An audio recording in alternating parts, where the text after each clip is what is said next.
पिछली वीडियो में हमने बात की थी कि कुपोषण दो तरीके का होता है ना। एक होता है आपका अति पोषण और एक होता है आपका न्यून पोषण। तो न्यून पोषण की स्थिति क्या थी कि जब हमारे आहार में एक या उससे अधिक पोषक तत्वों की कमी हो तो उससे क्या हो जाता है, उससे जो कुपोषण होता है वो किस प्रकार का होता है, न्यून पोषण। लेकिन अगर हमारे आहार में पोषक तत्वों की मात्रा बहुत ज्यादा मात्रा में है तब क्या होगा, तब हो जाएगा अति पोषण। ये हमने पढ़ा। और हमने पढ़ा कि भाई जितने भी कुपोषण होते हैं उसमें किस किस प्रकार के रोग होते हैं, जितने कुपोषण होते हैं उसमें किस किस प्रकार के रोग होते हैं। एक हमने पढ़ा कि भाई जब हमारे आहार के अंदर या ये कहोगे हमारे शरीर के अंदर है ना, दो चीजें होनी चाहिए, कार्बोहाइड्रेट और प्रोटीन। यानी कि कार्बोहाइड्रेट, वसा, प्रोटीन, ये हमारे शरीर में भरपूर मात्रा में होनी चाहिए। क्योंकि हमारे शरीर को क्या है ना, एनर्जी चाहिए होती है। और हमारा जो शरीर है वो ऊर्जा कहां से ग्रहण करता है, कार्बोहाइड्रेट और वसा से। अगर हमारे शरीर के अंदर कार्बोहाइड्रेट की मात्रा नहीं है, कम है, तो वह ऊर्जा कहां से प्राप्त करेगा, तो वह ऊर्जा प्राप्त करेगा विटामिन से। अगर हमारा शरीर विटामिन के माध्यम से ऊर्जा प्राप्त करता है तो शरीर के अंदर विटामिन की कमी आ जाएगी। समझ रहे हैं। तो अब क्या होगा कि भाई दो प्रकार के हमने रोग देखे, सॉरी विटामिन कह रहा हूं मैं, गलती से बोल दिया, प्रोटीन। हमारे शरीर के अंदर जो हमारा शरीर ऊर्जा ग्रहण करता है वो कार्बोहाइड्रेट और वसा से और दूसरा प्रोटीन से, है ना। तो अगर हमारे शरीर के अंदर कार्बोहाइड्रेट वसा की मात्रा कम है तो क्या होगा, हमारा शरीर प्रोटीन से ऊर्जा ग्रहण करेगा। समझ गए। अगर प्रोटीन की मात्रा ठीक है और कार्बोहाइड्रेट की मात्रा ठीक है तब तो कोई दिक्कत नहीं है, बराबर मात्रा में हमारे शरीर को ऊर्जा मिलती रहेगी। अब बात यह आती है कि भाई अगर हमारे शरीर में ऊर्जा और प्रोटीन इन दोनों की कमी हो जाए, हमारे शरीर में ऊर्जा और प्रोटीन दोनों की कमी हो जाए तो उससे कौन सा रोग हो सकता है या कौन सा रोग होने की संभावना बढ़ जाती है, तब उससे मरासमस रोग होने की संभावना बढ़ जाती है। ये हमने पढ़ा। और मरासमस रोग 1 वर्ष से लेकर 12 वर्ष की आयु के बच्चों को होता है। इसके लक्षण क्या थे कि भाई शरीर के अंदर लक्षण दिखेंगे कि शरीर जो है वो ढीला हो जाएगा, झुर्रीदार हो जाएगा, है ना। और जो भूख है वो लगेगी नहीं, भूख बहुत लगेगी, लेकिन क्या हो जाएगा, उसे अतिसार हो जाएगा, दस्त हो जाएंगे। ये लक्षण थे किसके, मरासमस के। वहीं दूसरी तरफ हमने पढ़ा कि भाई अगर शरीर के अंदर सिर्फ प्रोटीन की कमी हो तो शरीर के अंदर सिर्फ प्रोटीन की कमी होने की वजह से जो रोग होता है उसका नाम है क्वाशियोरकर। अब क्वाशियोरकर रोग जो है वो 1 वर्ष से 3 वर्ष की आयु के वर्ग के बच्चों को होता है ना। जिसके अंदर क्या होता है कि शरीर के ऊपर ना सूजन आ जाती है, भूख मर जाती है और जो शरीर है वो उस पर क्या है ना, वो शुष्क हो जाता है, यानी कि पपड़ीदार हो जाता है ना। इसमें बाल सफेद हो जाते हैं और बाल झड़ने लगते हैं। ये जो लक्षण थे ये किसके थे, क्वाशियोरकर रोग के। इतना हमने पढ़ लिया था, ठीक है, जिसको हमने प्रोटीन ऊर्जा कुपोषण के नाम से जाना था। आज जो हम पढ़ेंगे वह आपका दूसरा पॉइंट। अब दूसरे पॉइंट के अंदर बात आती है विटामिन ए का अभाव। अगर मान के चलिए हमारे आहार में विटामिन ए की कमी हो जाए तो क्या होगा। तो दूसरा पॉइंट है विटामिन ए का अभाव। तो आहार में विटामिन ए की कमी होने से विटामिन ए अल्पता हो जाती है, यानी कि विटामिन ए की कमी आ जाती है। तो अब लक्षण क्या है, अगर हमारे आहार में विटामिन ए की मात्रा कम रखी जाए तो कैसे पता चलेगा कि भाई हमें विटामिन ए नहीं मिला है। हमारे शरीर में वो कौन से लक्षण हैं जिन्हें देख करके पता चलेगा कि भाई इसके आहार में विटामिन ए की मात्रा कम रखी गई थी, इसलिए इसको ये रोग हो गया है। तो आंखों में परिवर्तन रतौंधी से शुरू होता है। विटामिन ए की कमी से सीधा असर हमारी आंखों पर पड़ता है, हमारी दृष्टि पर पड़ता है। तो एक रोग है आंखों से संबंधित जिसका नाम है रतौंधी। रतौंधी रोग ऐसा है जिसमें रात के समय में कम दिखाई देता है। वैसे तो नॉर्मली आप देखो अंधेरे में चल सकते हो, लेकिन जिस व्यक्ति को रतौंधी रोग हो जाता है ना वो अंधेरे में चल नहीं सकता, हाँ दिखाई नहीं देता उसको। तो ये अंधेरे में देख पाने की क्षमता का कम करना है। यानी कि अगर विटामिन ए की कमी हमारे भोजन में हो जाए तो रतौंधी रोग हो सकता है और इससे रात में देखने की क्षमता कम हो जाती है। यदि इसका उपचार नहीं किया गया तो यह व्यक्ति को पूर्णता से अंधा कर देता है। यानी कि अगर इसका समय रहते हुए उपचार नहीं किया गया तो विटामिन ए की कमी होने से व्यक्ति अंधा तक हो सकता है। आगे बात आती है तीसरे पॉइंट की, रक्ताल्पता। रक्ताल्पता, तो रक्ताल्पता का अर्थ है रक्त में हीमोग्लोबिन का स्तर कम हो जाना। रक्ताल्पता का संबंध किससे है? हमारे शरीर के अंदर हमारे शरीर में रक्त के अंदर हीमोग्लोबिन का कम हो जाना। तो हीमोग्लोबिन रक्त को लाल रंग देता है। हमारे शरीर में जो ब्लड का जो कलर है वो लाल दिखाई देता है। ये लाल रंग किसके द्वारा होता है? हीमोग्लोबिन के द्वारा। एवं यह ऑक्सीजन को शरीर के विभिन्न भागों में पहुंचाने में सहायता करता है। अगर हमारे शरीर के अंदर हीमोग्लोबिन की मात्रा पर्याप्त होगी तो उसके दो काम होते हैं। एक तो हमारे ब्लड को वो लाल रखता है, दूसरा जो ऑक्सीजन है वो शरीर के विभिन्न भागों में पहुंचाने में मदद करता है। हीमोग्लोबिन का स्तर कम हो जाता है जब आहार में लोहा की मात्रा कम हो। अब हमारे शरीर में हीमोग्लोबिन कब कम होता है? जब हम अपने आहार में लोह मात्रा कम मात्रा में लो, यानी कि लोहा जो है वो कम मात्रा में लेते हो। अब हमें आयरन किस भोजन से मिलता है? अक्सर आपने देखा होगा जो हरे पत्तीदार सब्जियां होती हैं उन्हें खाने से हमारे शरीर के अंदर आयरन की मात्रा पर्याप्त हो जाती है, यानी कि हरी सब्जियों से हमें आयरन प्राप्त होता है। अब हरी सब्जियों में सबसे ज्यादा आयरन किसके अंदर होता है मालूम है आपको? पालक के अंदर। दूसरे शब्दों में लोह तत्व के अभाव के कारण रक्ताल्पता हो जाती है। अगर हमारे शरीर के अंदर लोह तत्व की कमी हो जाए तो उससे कौन सा रोग हो जाएगा? रक्ताल्पता। रक्ताल्पता मतलब बोले तो हीमोग्लोबिन की कमी आ जाएगी, और हीमोग्लोबिन की कमी आ गई तो उससे होने वाला जो रोग है वो रक्ताल्पता कहलाता है।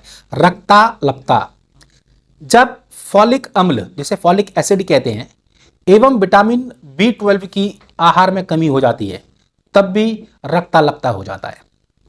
अगर हमारे शरीर के अंदर फॉलिक एसिड की कमी हो जाए और उसके साथ साथ विटामिन B12 की कमी हो जाए, ठीक है, तो उससे क्या होगा? हमें रक्ताल्पता रोग हो सकता है। अब लक्षण क्या है?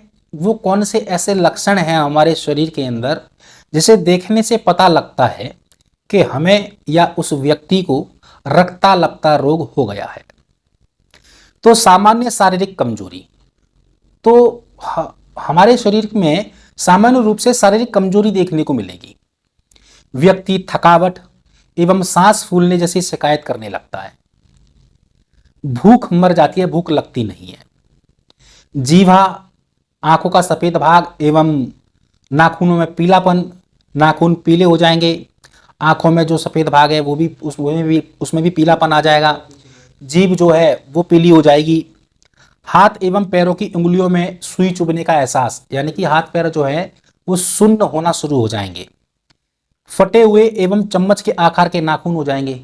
अब जो नाखून होंगे वो आपके चम्मच जैसे हो जाएंगे, और आपने अक्सर देखा होगा नाखूनों के साइडों में से नाखून फटना शुरू हो जाते हैं। ऐसी स्थिति आपके साथ में पैदा हो जाएगी। काम करने की क्षमता धीरे धीरे घटने लगेगी। अब जितना आप काम कर पाते हैं आप उतना काम नहीं कर पाते हैं, आपकी क्षमता कम हो जाती है। तो अगर ऐसे लक्षण आपको आपके शरीर में दिखाई देते हैं तो समझ लीजिएगा कि आप रक्ताल्पता रोग से ग्रस्त हो चुके हैं। आपके शरीर के अंदर फॉलिक एसिड की कमी आ गई है, विटामिन B12 की कमी आ गई है। आगे बात आती है आयोडीन का अभाव। अगर आपके आहार में आयोडीन की कमी हो, भाई हमारे शरीर के अंदर जो पोषक तत्व हैं वो हमारे आहार से ही हमें प्राप्त हो पाते हैं पर्याप्त मात्रा में। अगर हम अपने आहार के अंदर उन पोषक तत्वों की मात्रा को कम रखेंगे तो जाहिर सी बात है हमारे शरीर को भरपूर मात्रा में पोषक तत्व प्राप्त नहीं हो पाएंगे, जिससे हम अलग अलग प्रकार के रोगों से ग्रस्त हो जाएंगे। अब यहाँ पर जो आयोडीन की बात आ रही है, तो आयोडीन थायरोइड हार्मोन्स का एक महत्वपूर्ण घटक है। यह हार्मोन शरीर की अधिकतर उपापचयी प्रक्रियाओं को नियंत्रित करता है। आयोडीन का अभाव गलगंड के रूप में वयस्कों में होता है एवं बच्चों में बौनापन हो जाता है। अगर मान के चलिए शरीर में आयोडीन की कमी है तो आयोडीन की कमी से होने वाले जो रोग हैं उसमें दो प्रकार के रोग मिलते हैं। वयस्कों के अंदर आपको गलकंड देखने को मिलेगा। गलकंड समझते हैं ना, यहाँ गले के पास में से निकल आता है बाहर, वो समझ लीजिए गलकंड है। कई सारे लोग आपने ऐसे देखे होंगे जितना बड़ा मुंह नहीं है, इतना बड़ा गर्दन के पास यहाँ तक लटका हुआ है। वो किसके कारण हुआ है? आयोडीन की कमी के कारण। दूसरा, बच्चों के अंदर बौनेपन में कमी आ जाती है, यानी कि उनकी जो ग्रोथ है, जो शरीर की जो हाइट है वो बढ़ना बंद हो जाती है, बच्चे बौने रह जाते हैं, मतलब उसके शरीर में आयोडीन की कमी है, इसलिए ऐसा हुआ है। आयोडीन का अभाव गर्भावस्था में मां तथा शिशु दोनों के लिए हानिकारक होता है। अगर कोई गर्भवती महिला है तो उस महिला के लिए भी और उस महिला के गर्भ में पल रहे बच्चे के लिए भी हानिकारक है, अगर उस महिला के शरीर में आयोडीन की कमी पाई जाती है तो। यद्यपि आप ये अवश्य याद रखें कि केवल यही आयोडीन अभाव आईडीडी समस्या नहीं है। अब देखिए चिन्ह एवं लक्षण। अब आयोडीन के अभाव के कारण हमारे शरीर में कैसे लक्षण हमें देखने को मिलते हैं, क्योंकि अगर हमें उन लक्षणों का पता चल जाए जिससे कोई गंभीर रोग हमें हो सकता है, तो शायद हम समय रहते हुए उस रोग से उस रोग का उपचार कर सकते हैं। लेकिन अगर हमें लक्षण का पता ही ना चले तब तो हम पूरी तरीके से उस रोग से ग्रस्त ही हो जाएंगे। इसलिए लक्षणों का हमें मालूम होना जरूरी है। तो क्या लक्षण है जिससे मालूम चलता है कि भाई हमारे शरीर के अंदर आयोडीन का अभाव है? तो गले में सूजन आ जाती है, गला जो होगा इसमें सूजन आ जाती है, यह गलकंड कहलाता है, जिसे गोइटोर कहते हैं। मोटापा हो सकता है, आयोडीन की कमी से मोटापा आ सकता है। थकान होती है एवं कार्यों को भलीभांति करने की असमर्थता होती है। काम करने को में असमर्थता का मतलब है कि भलीभांति व्यक्ति काम नहीं कर पाता है। त्वचा परिवर्तन हो सकते हैं, त्वचा के अंदर आपको परिवर्तन देखने को मिल सकता है। ये जो लक्षण है ये वयस्कों के अंदर होते हैं, और अगर हम बच्चों की बात करें तो बच्चों के अंदर हमें अलग प्रकार के लक्षण दिखाई देते हैं। जैसे वृद्धि दर कम हो जाती है, तो बच्चे का जो शारीरिक वृद्धि है वो बहुत धीमी होती है, यानी कि वो समझ लो रुक ही जाती है, कम होती है। मंद बुद्धि, बच्चा क्या है मंद बुद्धि हो जाता है। आपने अपने आसपास कई सारे बच्चे देखे मंद बुद्धि होते हैं, जिनके अंदर समझ बहुत कम होती है। तो इसका मतलब समझ लीजिए कि उस बच्चे के अंदर आयोडीन की कमी है, जिसकी वजह से बच्चा मंद बुद्धि है। बोलने या सुनने में दोष, वो बोल नहीं पाएगा, स्पष्ट सुन नहीं पाएगा। अगर ऐसा भी लक्षण दिखाई दे रहा है बच्चे के अंदर तो समझ लीजिए उसके अंदर आयोडीन की कमी है। मांसपेशियों एवं तंत्रिकाओं में विकार के कारण अंगों पर नियंत्रण में कठिनाई। अब जो मांसपेशियां हैं या तंत्रिकाओं में जो विकार आ जाता है, इसका मतलब ये हुआ कि बच्चे का अपने शरीर के ऊपर कंट्रोल नहीं होता है। अगर बच्चे का अपने शरीर के अंगों पर नियंत्रण नहीं है तो समझ लीजिए उस दिशा में भी उस बच्चे के अंदर आयोडीन की कमी है। तो ये चीजें जो हमने पढ़ी, इसमें एक तो पढ़ा आयोडीन की कमी से कौन से रोग होते हैं, और हमने पढ़ा कि रक्ताल्पता क्या होता है, हमने पढ़ा विटामिन ए के अभाव के कारण क्या होता है, और प्रोटीन ऊर्जा को पोषण क्या होता है। चलिए अब बढ़ते हैं थोड़ा सा आगे। अब हम इसमें कुछ राष्ट्रीय पोषक कार्यक्रम के बारे में पढ़ेंगे, जो कि हमारा पैराग्राफ है 6.5 राष्ट्रीय पोषक कार्यक्रम। पोषक तत्वों की कमी से होने वाले रोग हमारे देश में व्यापक रूप से फैले हुए हैं। आप जानते हैं कि इन रोगों का स्वास्थ्य पर बहुत असर पड़ता है एवं व्यक्ति के जीवन के लिए भी घातक है। साथ ही आपका यह जानना अति आवश्यक है कि जरा सा ध्यान देने पर इन बीमारियों से बचा जा सकता है। जैसा कि अभी हमने पढ़ा कि अगर हमें किसी बीमारी के लक्षण समय से ही मालूम चल जाए तो हम उसका उपचार कर सकते हैं। स्थिति पर नियंत्रण पाने के लिए विभिन्न पोषक कार्यक्रमों का देश भर में संचालन किया गया है। ये कार्यक्रम अति संवेदनशील समूहों में पोषण लाभ प्रदान करते हैं। क्या आप जानते हैं कि ये अति संवेदनशील समूह कौन है? हाँ, छोटे बच्चे, किशोर, गर्भवती महिलाएं एवं दुग्ध पालन कराने वाली माताएं। अब यहां पर बताया गया है जो अति संवेदनशील समूह है, इस अति संवेदनशील समूह के अंतर्गत कौन कौन से लोग आते हैं। तो इसमें हमने पढ़ा जो छोटे बच्चे हैं, जो किशोर है यानी कि जो टीन एजर्स हैं, गर्भवती महिलाएं हैं, दुग्ध पान कराने वाली जो माताएं हैं, ये इस वर्ग के अंतर आती हैं। तो आइए अब कुछ राष्ट्रीय पोषक कार्यक्रमों के विषय में पढ़ें। इन कार्यक्रमों की जानकारी प्राप्त कर आप स्वयं के साथ साथ दूसरों को भी लाभ प्रदान कर सकते हैं। तो अब यहां पर सबसे पहला है कि समन्वित बाल विकास सेवाएं, जिसे ICDS कहते हैं। तो आपने देखा होगा कि आपके आस पड़ोस में काफी सारे आंगनबाड़ी केंद्र चल रहे हैं, जहां पर छोटे बच्चों को बुलाया जाता है और उनको पोषक आहार जो है उन्हें दिया जाता है। मतलब उनको आपने देखा होगा कि भाई बना करके दिया जाता है, बना हुआ, लेकिन अभी कोरोना का समय चल रहा है तो उनको ड्राई दे दिया जाता है कि भाई ये चीज़ आप ले जाइए और घर पे बनाइए, बच्चों को खिलाइए, ताकि उनके अंदर वो सभी पोषक तत्व भरपूर मात्रा में उनके शरीर को मिल पाएं, ठीक है, जिससे वो अन्य प्रकार के रोगों से होने से बच सकें। दोपहर का भोजन कार्यक्रम।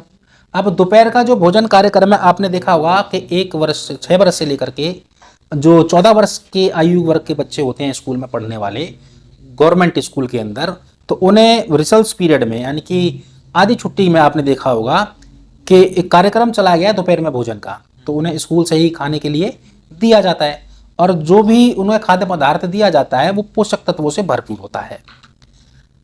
तीसरी चीज इसके अंदर बताई गई है विटामिन ए की कमी से होने वाली पोषण अंधता के बचाव के लिए राष्ट्रीय उन्मूलन कार्यक्रम।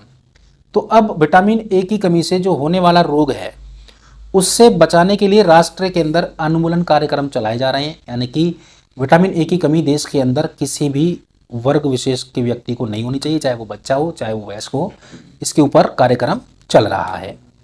राष्ट्रीय पोषक संबंधी एनीमिया नियंत्रण कार्यक्रम, राष्ट्रीय आयोडीन न्यूनता जनित दोष नियंत्रण कार्यक्रम, ये काफी सारे कार्यक्रम जो हैं सरकार के द्वारा चलाए जा रहे हैं। अब देखिए एक एक करके इन सभी को हम पढ़ेंगे। तो सबसे पहले बात आती है समन्वित बाल विकास सेवाएं। क्या है ये समन्वित बाल विकास सेवाएं? तो आप जानते हैं कि आज के बच्चे कल के भविष्य है। यदि हम उनका समुचित ध्यान रखेंगे तभी वे स्वस्थ वयस्क में विकसित होंगे। अगर आज हमने उनका अच्छे से ध्यान रख लिया तभी उनका भरण पोषण अच्छा हो सकता है, उनका मानसिक शारीरिक विकास हो सकता है और वो हमारे देश की प्रगति में अपना योगदान दे सकते हैं। यदि बच्चे पर्याप्त भोजन नहीं ग्रहण करते हैं तो वे स्वस्थ नहीं रहेंगे। एक अस्वस्थ बच्चा पढ़ाई में रुचि नहीं लेगा। इसी प्रकार यदि एक बच्चा अतिसार से पीड़ित है, अतिसार हमने पढ़ा था ना, पानी जैसे पतले दस्त जो बार बार बच्चे को हो जाते हैं उसे अतिसार कहा जाता है, तो उसे पूरक आहार लाभ नहीं प्रदान करेगा।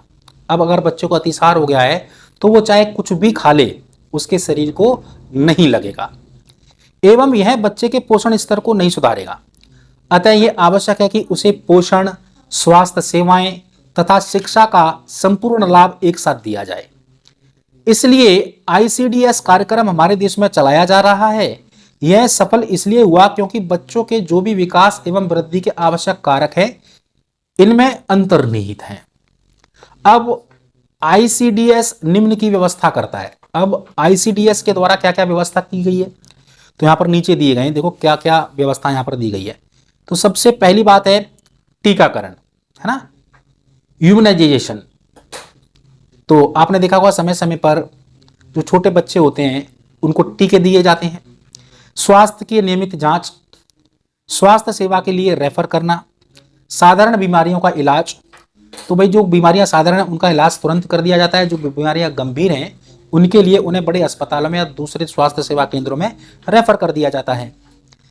अब पोषण की बात आ रही है तो पूरक आहार, वृद्धि निरीक्षण, पोषण व स्वास्थ्य शिक्षा। तो अब यहां पर पोषण की अगर बात करें तो जो बाल विकास केंद्र चलाए जा रहे हैं उनमें पूरक आहार बच्चों को दिया जाता है। दूसरी चीज वृद्धि निरीक्षण, उनका निरीक्षण भी किया जाता है। आपने देखा होगा समय समय पर बच्चों का वजन किया जाता है कि भाई उम्र के हिसाब से इसका वजन है कि नहीं, इसके अंदर समय के अनुसार वृद्धि हो रही है कि नहीं। पोषण एवं स्वास्थ्य शिक्षा दी जाती है। प्रारंभिक बाल्यावस्था में देखरेख व स्कूल पूर्व शिक्षा, तो 3 से 6 वर्ष के बच्चों के समूह के लिए तो प्रारंभिक बाल्यावस्था में देखरेख कैसे की जाए, है ना, और स्कूल में प्रवेश लेने से पहले उन्हें क्या क्या शिक्षा देनी चाहिए, ये सब 3 वर्ष की आयु से लेकर के 6 वर्ष की आयु के बीच के बच्चों में ये चीजें की जाती हैं। अब आगे है अभिसरण। तो अन्य सहायक सेवाओं का अभिसरण होता है, जैसे स्वास्थ्य, पेयजल, पर्यावरणीय स्वच्छता, महिला सशक्तिकरण कार्यक्रम, अनौपचारिक स्कूल पूर्व शिक्षा एवं वयस्क साक्षरता। तो आईसीडीएस के अंतर्गत आने वाले ये सेवाएं केंद्रों में प्रदान की जाती हैं, जिन्हें आंगनवाड़ी कहते हैं। स्वास्थ्य सेवाएं बाल स्वास्थ्य केंद्र से प्रदान की जाती हैं। क्या आप कभी सीएचसी केंद्रों पर इन्हें पहले प्राथमिक उपचार केंद्र या पीएससी कहते थे, उसमें गए हैं? यदि हां, तब आपने इन्हें स्वास्थ्य निरीक्षण, लघु विकारों के टीकाकरण उपचार प्रदान करने के साथ ही कहीं और इलाज के लिए रेफर करते हुए भी जरूर देखा होगा। तो अब दो प्रकार के केंद्र आपने अपने आसपास देखे होंगे, एक है बाल विकास केंद्र और दूसरा है स्वास्थ्य केंद्र। तो जहां पर प्राथमिक उपचार दिया जाता है, वहां जब बच्चे को दिखाने के लिए ले जाया जाता है, अगर उसके अंदर कोई सामान्य बीमारी है तो उसका इलाज उन केंद्रों पर कर दिया जाता है। लेकिन अगर बीमारी सामान्य नहीं है, गंभीर है, तब उसे दूसरे बड़े स्वास्थ्य केंद्रों के लिए रेफर किया जाता है। ऐसा होते हुए आपने भी देखा होगा। तो रेफर करने वाली सेवा का अर्थ है यदि कोई व्यक्ति गंभीर स्वास्थ्य समस्या से पीड़ित है तो उसे किसी बड़े अस्पताल में उपचार के लिए भेजना। अब लाभार्थी, तो आपने देखा होगा कि 6 वर्ष से कम उम्र के जो बच्चे हैं उन्हीं को इस प्रकार का लाभ मिलता है, बाल विकास केंद्र का और स्वास्थ्य केंद्र, बाल स्वास्थ्य केंद्र का। तो 6 वर्ष से कम उम्र के बच्चे, आपने देखा होगा जिन बच्चों की आयु 6 वर्ष से कम है उन्हें आंगनबाड़ी से जो पोषक आहार है वो फ्री में मिलता है और उनको वहाँ पे शिक्षा भी दी जाती है। उनको प्राइमरी स्कूल में एडमिशन लेने से पहले बहुत सारी चीज़ें सिखाई जाती है, उनको तैयार किया जाता है। और जो बाल स्वास्थ्य केंद्र हैं वहाँ पर भी उनको मुफ्त में दवाइयाँ मिलती हैं, मुफ्त में उनको टीके भी लगते हैं। तो 6 वर्ष से कम उम्र के बच्चे इसका लाभ ले पाते हैं। 11 से 16 वर्ष के बीच की किशोरियाँ, अब जिन लड़कियों की उम्र 11 वर्ष से लेकर 16 वर्ष के बीच की है उन लड़कियों को फायदा मिलता है। गर्भवती महिला एवं दुग्धपान करने वाली माताओं को फायदा मिलता है। 15 से 45 वर्ष की सभी महिलाओं को फायदा मिलता है। 15 वर्ष से लेकर 45 वर्ष के बीच की जो महिलाएं हैं उन सभी को इसका फायदा मिलता है। आगे बात आ रही है दोपहर का भोजन कार्यक्रम, जिसे MDMP कहा जाता है। तो 6 से 11 वर्ष की उम्र में प्राइमरी स्कूल के बच्चों को संपूर्ण आहार प्रदान करना, यानी कि जो प्राइमरी स्कूल में बच्चे पढ़ते हैं पहली क्लास से लेकर के 5वीं क्लास तक, यानी कि 6 वर्ष की उम्र से लेकर 11 वर्ष की आयु के बीच के जो बच्चे हैं उन्हें संपूर्ण आहार दिया जाता है। तो MDM कार्यक्रम का मुख्य उद्देश्य है कि 6 वर्ष से लेकर 11 वर्ष की आयु वर्ग के सभी बच्चों को संपूर्ण आहार दिया जाए। इसका एक फायदा यह है कि यह बच्चों की विद्यालय में उपस्थिति को सुनिश्चित करता है। तो इसका यह फायदा है कि वे सभी लोग जो गरीबी के कारण अपने बच्चों को स्कूल नहीं भेजते हैं, उनकी पढ़ाई बीच में ही रोक देते हैं, तो वो लोग अब ऐसा करने से बच्चे की पढ़ाई बीच में नहीं रोकेंगे, वो नियमित रूप से अपने बच्चे को स्कूल भेजेंगे। बच्चों की जो उपस्थिति है वो नियमित रूप से स्कूल में बनी रहेगी, इसलिए इन कार्यक्रमों को चलाया गया है। ठीक है, तो इससे 2 फायदे हो गए। एक तो बच्चे की अनुपस्थिति नियमित रूप से बनी रहेगी, बीच में विद्यालय छोड़कर नहीं जाएंगे। दूसरी चीज, उनको भरपूर मात्रा में जो पोषक तत्वों से भरपूर आहार है वो उन्हें नियमित रूप से मिलता रहेगा। तीसरी बात यहां बताई गई है राष्ट्रीय प्रोफिलैक्सिस कार्यक्रम। तो ये राष्ट्रीय प्रोफिलैक्सिस कार्यक्रम क्या है? इसका लक्ष्य विटामिन ए की कमी से होने वाले अंधेपन को रोकना है। आजकल ये कमियां बढ़ती आ रही हैं, आप मुझे भी देख लीजिए, चश्मा लगा हुआ है, पता नहीं शायद रातोंधी रोग हुआ हो, मेरे अंदर भी विटामिन ए की कमी हो तभी ये चश्मा लगा हुआ है। और आजकल तो आप देख रहे हैं हर तीसरा बच्चे के आंखों पर चश्मा चढ़ रहा है, शायद इसी की कमी से, विटामिन ए की कमी से। इस योजना के अंतर्गत दी जाने वाली सेवाएं कौन कौन सी हैं? तो विटामिन ए से प्रचुर आहार की खपत को प्रोत्साहित करना। तो अब एक कार्यक्रम चलाया जा रहा है विटामिन ए की कमी को खत्म करने के लिए, लोगों को जागरूक किया जा रहा है कि वो अपने आहार में विटामिन ए की मात्रा को भरपूर रखें। 6 माह से 5 वर्ष के बच्चों को मौखिक रूप से विटामिन ए की पर्याप्त मात्रा देना, यानी कि जो 6 महीने की उम्र के जो बच्चे हैं वहां से लेकर 5 साल की आयु वर्ग के जो बच्चे हैं उनको मौखिक रूप से विटामिन ए की पर्याप्त मात्रा देना। तो मौखिक रूप से क्या, बहुत सारी चीज़ जैसे गाजर हो गई है ना, सेब हो गया, हरी सब्जियां हो गई, इन सब से क्या है विटामिन ए बच्चों को भरपूर मात्रा में मिल जाता है। यानी कि सलाद देने की ज़्यादा मतलब सलाद खाने के लिए ज़्यादा कहा जाता है। अब लाभार्थी कौन कौन है इसके अंदर? तो 6 माह से 5 साल तक के बच्चे हैं, गर्भवती महिला एवं दूध पान करने वाली जो माताएं हैं, 15 से 45 वर्ष की जो सभी महिलाएं हैं। तो इन सभी आयु वर्ग के जो बच्चे हैं, ठीक है, उन्हें पर्याप्त मात्रा में विटामिन ए लेना चाहिए। आगे बात आ रही है राष्ट्रीय पोषण संबंधी अनीमिया नियंत्रण कार्यक्रम। तो छोटे बच्चे एवं महिलाओं में रक्ताल्पता को रोकना इस कार्यक्रम का लक्ष्य है, यानी कि अनीमिया को ही रक्ताल्पता कहा जाता है। तो ये महिलाओं के अंदर और छोटे बच्चों के अंदर ज्यादा देखने को मिलता है। तो इस योजना के अंतर्गत निम्न सेवाएं प्रदान की जाती हैं। लौह तत्व से प्रचुर आहार की खपत को प्रोत्साहित करना।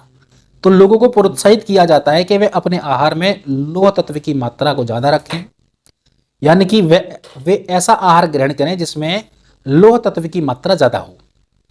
लौह तत्व एवं फॉलिक अम्ल संपूरक प्रदान करना। गंभीर रक्ताल्पता के रोगियों का उपचार करना। अब जो रोगी ऐसे हैं जो गंभीर रूप से जिन्हें रक्ताल्पता हो चुका है, उसका उपचार किया जाना चाहिए। अब लाभार्थी कौन है? 6 माह से लेकर 5 वर्ष के बच्चे, गर्भवती महिलाएं एवं दूध पिलाने वाली माताएं। इसके बाद आपका आ रहा है 5वां पॉइंट है राष्ट्रीय आयोडीन न्यूनता जनित दोष नियंत्रण कार्यक्रम, NIDDCP। तो इस कार्यक्रम का लक्ष्य हमारे देश में आयोडीन की कमी से होने वाले रोगों से बचाव, साधारण नमक में आयोडीन की मात्रा मिलाकर करना होता है। मार्केट में आप देख रहे हैं, वैसे तो हमारा पूरा देश टाटा का ही नमक खाता है जो आयोडीन से भरपूर है, लेकिन मार्केट में कुछ ऐसे भी नमक मिल रहे हैं जो सस्ते दामों पर मिल जाते हैं, वो हमारे शरीर के लिए हानिकारक होते हैं। अक्सर इस प्रकार के नमक का इस्तेमाल छोटे छोटे ढाबों या होटलों पर किया जाता है, सस्ते मिलते हैं, उसमें आयोडीन की कमी होती है। तो इस कार्यक्रम का लक्ष्य हमारे देश में आयोडीन की कमी से होने वाले रोगों से बचाव, साधारण नमक में आयोडीन की मात्रा मिलाकर करना है। इस कार्यक्रम में प्रदान की जाने वाली सेवाएं हैं, वो कौन कौन सी सेवाएं हैं? समस्या की गंभीरता का आकलन करना, कि जो समस्या हुई है वो गंभीर, जो समस्या गंभीर हुई है वो किस कारण हुई है, क्यों हुई है, कैसे हुई है, इसका आकलन करना। आयोडीन युक्त नमक के उत्पादन विपणन के लिए व्यवस्था करना। उत्तम कोटि के आयोडीन युक्त नमक उपभोक्ता को प्राप्त हो, इसके लिए योग्य मात्राओं का निर्धारण करना।